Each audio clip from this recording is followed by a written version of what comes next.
You know, my brother said to me years ago, he said, you know, Dave, what's it all about? He said, you're born.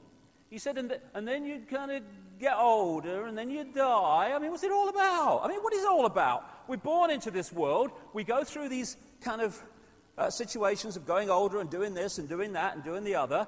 And then we get older, and loads of people in the world, vast numbers of people, it's a struggle and it's an effort and it's a daily grind, and am I going to survive another day? And then at the top there, oh, you know, what will God think of me? You know, I mean, it's a great line, isn't it? Hey, you know, some travel agent on some other dimension. Hey, great vacation holiday, mate. What you do is you go into this dimension, you're born, you struggle all the way through it, lots of emotional upheaval. Then you get older and your body starts to break down. And then some guy on a cloud decides if you're going to go and sit next to him or if you're going to go to hell and stoke the fires forever. I mean, you think, yeah, I'll have 2 tickets, wouldn't you? What's it all about? I mean, there's got to be something else. If there isn't, I'm out of here and I'm staying. So, we are struggling to understand the world because we don't have the coordinates, which I'll come to. And it's obviously a world with some major problems in terms of its operation and the way it's run. Doctors destroy health. Doctors destroy health because health is not about health, it is about wealth. It's the transnational drug corporations controlling the medical system, so the scalpel and the drug is the only response, overwhelmingly, to human dis-ease. And, you know, some of the side effects of these drugs, if you've ever been to America and listened to the drug adverts is one after another in America. They pay for American television, these things. And because of the law there, they tell you what the drug does, or supposed to, and then they have to reel off all the side effects. But they're not side effects, you see. That's another little con. Oh, these are the side effects of this drug. No, they're the effects, mate. Not side effects, the frickin' effects.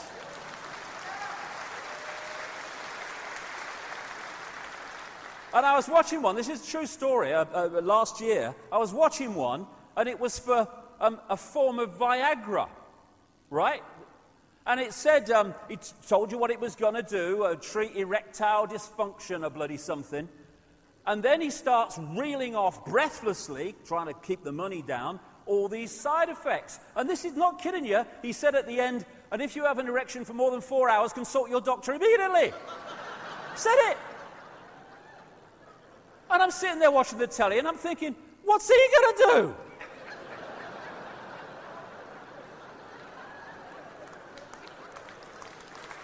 I mean,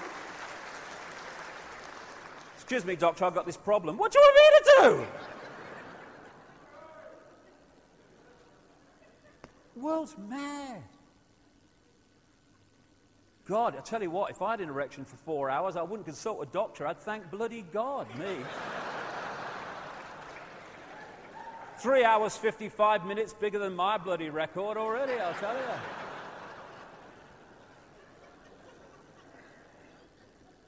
So Big Pharma runs the health industry, and it's not about health, and that's why doctors destroy knowledge. Doctors destroy health. Lawyers destroy justice. Of course they do, especially those that represent the state. And I love this one. When the state takes you to law, the people taking you to law have their legal bills paid by the people. The people who are being taken to law have to pay their own as well as the others. And then when someone wants to take the government on for something the government's done, the government defends itself with the money through the lawyers paid for by the people, and the person taking the government on has to pay their own as well as that. Universities destroy knowledge, of course. The one thing you don't want, if you want to create a centralized dictatorship, is a thinking, sharp-minded, open-minded, aware population that can see through your crap. So you sell them from cradle to grave the belief system you want. You just program their minds to see the world the way that suits your agenda. All over the world, we must have education. Yes, let's try it. Let's have some education instead of indoctrination of a belief system. Governments destroy freedom. Of course they do. I mean, governments are not there. Let's get this sorted out. Governments are not there to serve the people. The people are there to serve the government and the forces that control the government. That's the relationship, and we need to understand that. You've got the dark suits who orchestrate, front up this political agenda for the Orwellian state, and they come from certain bloodlines, which I'll come to, and these people are such frontmen. You can have an idiot in power as President of the United States. It doesn't matter because he ain't calling the shots. He's just signing the legislation into law. So much so that when he's doing press conferences, he's got this wire in his bloody ear telling him what to bloody say if he gets in trouble, which is most of the time. And this world is at the cutting edge of evolution. Mr. President, okay, that's good. Okay, now what we're going to do, Mr. President, we're going to have the big finish, the big Churchillian finish. Okay, go. Our enemies are innovative and resourceful, and so are we. They never stop thinking about new ways to harm our country and our people, and neither do we.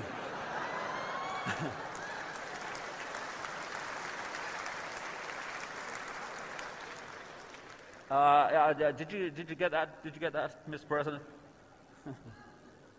True quote. And now we have the choice between three people who are all controlled by the same force. It's called democracy. Which front man or woman do you want? There you go, cross there. And these are the people who are fronting up the destruction of our freedom of expression. Then the media. The media are there to tell the people the version of life and events that suits the agenda. And those real journalists who don't will tell you how hard it is to get other kinds of information into the mainstream.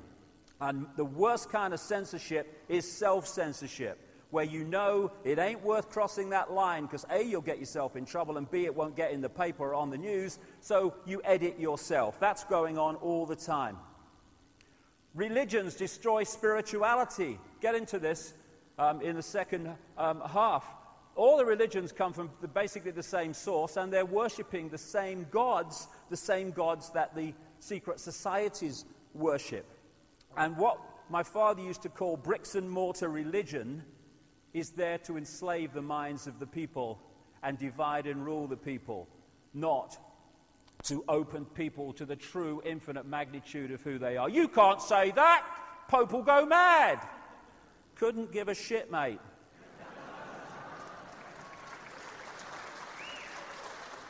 It's a mad world which is sold to us as sanity and rational.